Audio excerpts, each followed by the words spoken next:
Oh, we don't swim in Lake Arlington. Well, some people do. Yeah. I see a lot of It's people. saying you can't swim, but you can You watch. can actually see that alligator once in a while in that creek. All right, well, let's get started. Glad to see all of you here tonight. Does anybody have anything they want to bring up before we get started tonight?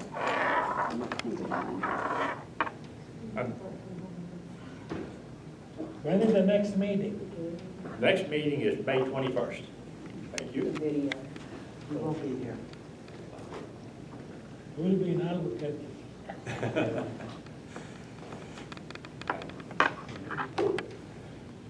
Normally we have somebody from code, but I guess they're out checking swimming pools. I don't have anything. Early voting is getting ready to start, what? The 23rd, 23rd. Monday. So be sure and go express your opinion.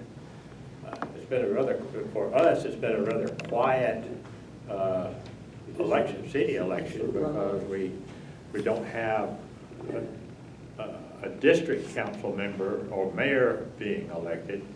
We do have an at-large. Does Robert Shepherd have an opponent? I believe there's 2 opponents that he has. Yeah, I think he has at least one, maybe 2. He's got the hippie guy running against the guy. Yeah. Hippie guy? And Victoria, Nope. doesn't have one, no, There are filing minors. against her. And Cherry didn't have one. Mine. Sherry didn't have one. Yeah. It's been, like I say, it's been a quiet campaign season. Well, there's 2 people trying to take Charlie Parker's place Yeah. in North Arlington. Does anybody that lived in that district, District 1? One of them is Elsie's daughter. Another is a woman in Mosey. I've only met them a couple of times. Yeah. They both seem to be fairly competent people. So. early voter. Okay. Early voting is kind of short this time. Get your vote 1 week, in. 5 days.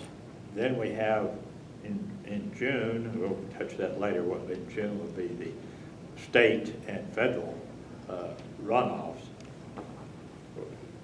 and county too. So we've got a couple of county people. Tonight we're glad to have OK Carter with us, and I could stand here forever and talk about OK Carter, but I won't.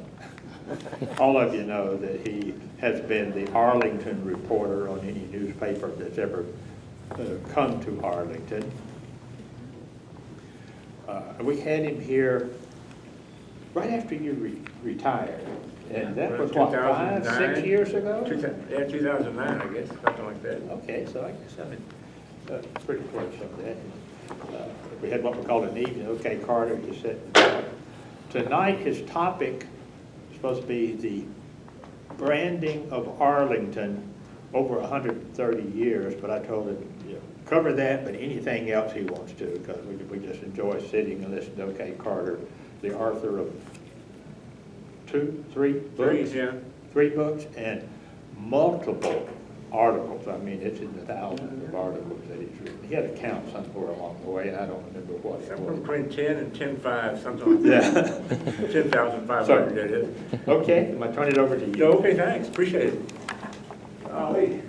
Unfortunately, I can't remember what I talked about in 2009, so I'm guessing that you guys' memories is as bad, so you probably don't remember stuff. I telling the same jokes again, like that. Also, about 45 minutes ago, I went to my retina guy, and he actually gave me a shot in the eye. So for something called retina vein occlusion. So if I appear to be winking and flirting with you, or you, it's just medical. Not a thing. About somehow 999 out of 1,000 times, a city is established based on economic reasons.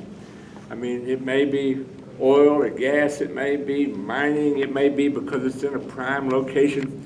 It may be because there's a factory there, all those kind of things, and those are kind of established, usually the brand of the city, although a lot of times the people who are trying to make money aren't the same ones that are actually interested in branding the town in terms of what kind of community that you live in, what kind of community that you want, what kind of community. And so it's, I think, one of the hardest things to do in this country, maybe in the world, is to build a place that's worth caring about.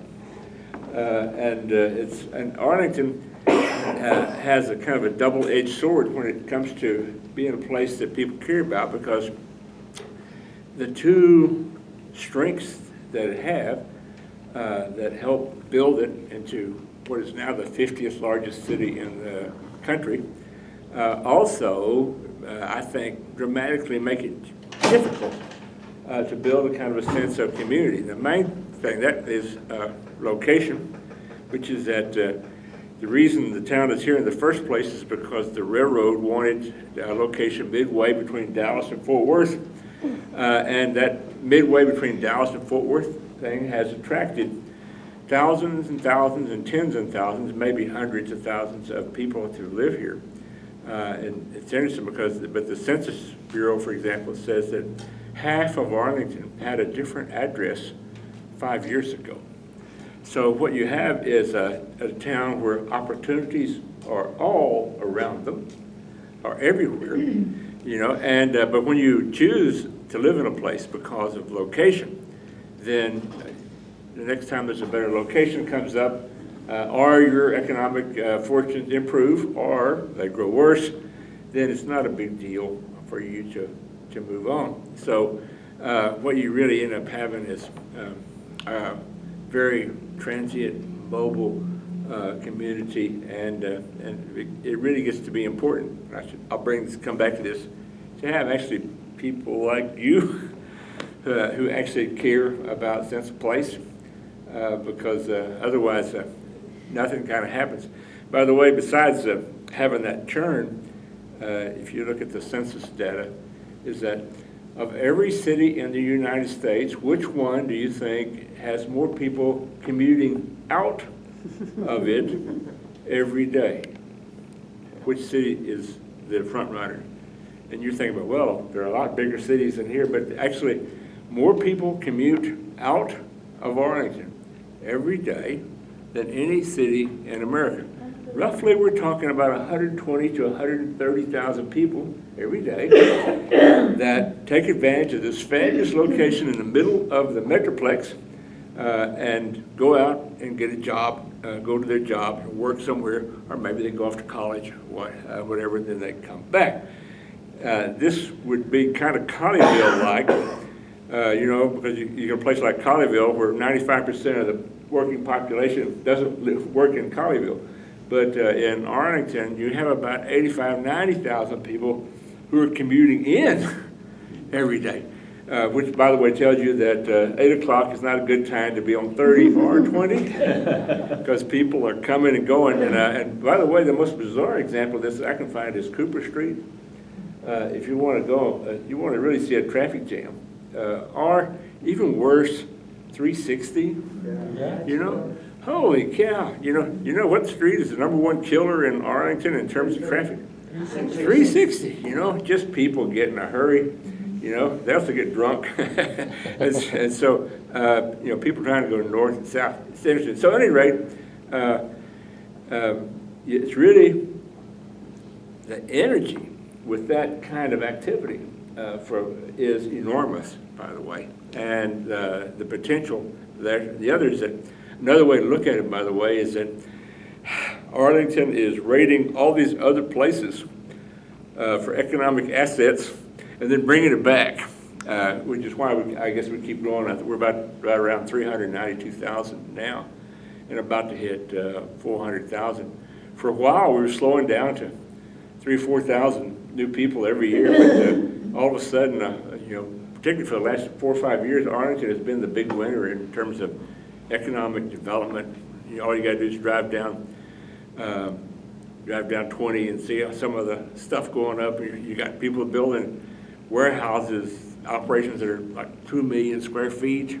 And when you start tearing down old malls because the property is so valued, like Forum 303 or Six Flags, that actually tells you that that you're far, far, far from being stagnant.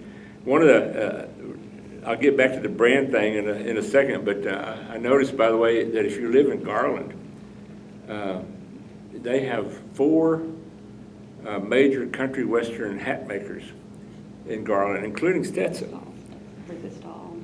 Yeah, Resistol, just, I mean, so you would think this would be an ideal brand for Garland. And then everybody in downtown would be running around wearing a country western cowboy hat. But the reality is that even though this is a big industry there, there's no spiritual connection with that at all, and people don't relate to it. So even though Garland tries to brand itself as the 10-gallon hat capital of America, and people that live there go, they just don't care about it. Over the years, Arlington has tried to brand itself. At one point, it branded itself as where East meets West, because Fort Worth, of course, is what? Where the West begins. They were the apple in the middle of the Metroplex. That one didn't last too long. They were the home of the golden Arlington auto aisle. That was when there was no 20, no 30, and Division Street, the Bankhead Highway was US 80, and you would just go and you would see, I don't know, probably a dozen different auto dealers there. And then we were Fun Central. I hate that one. And then now we're the American Dream City. I don't know what that means either. But we do have a new logo, which I kind of like. We keep making versions of the Flying A. So at any rate, we've really gone through some branding exercises over the years.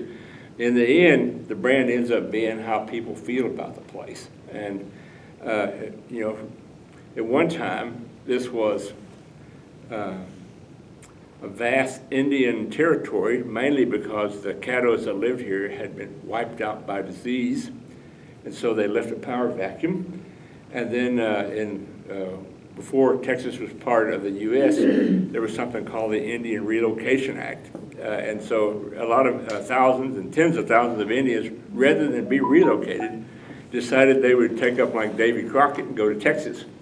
And so they tended to go to places that weren't already settled, and this place was not settled.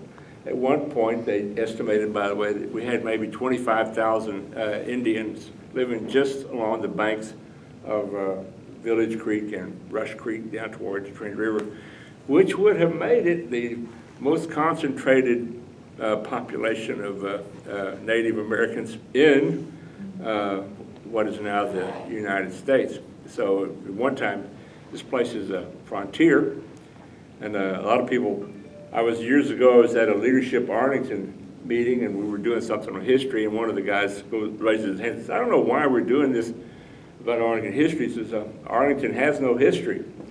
I said, one of the first things that you need to learn if you're going to be in Leadership Arlington and you want to be a leader is you need to research your facts first.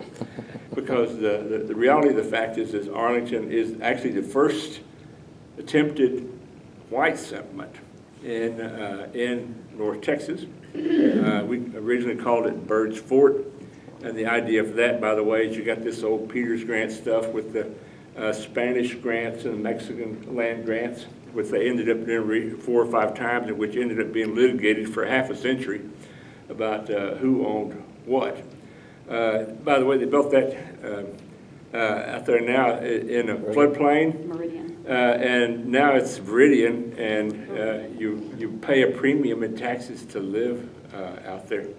I don't know, we've had about 3 developers go broke out there trying to elevate Meridian. When I first came here, we had a flood, and they literally went over the bridge at Collins. And so they really, of course, now they've done a lot of work on the Trinity River.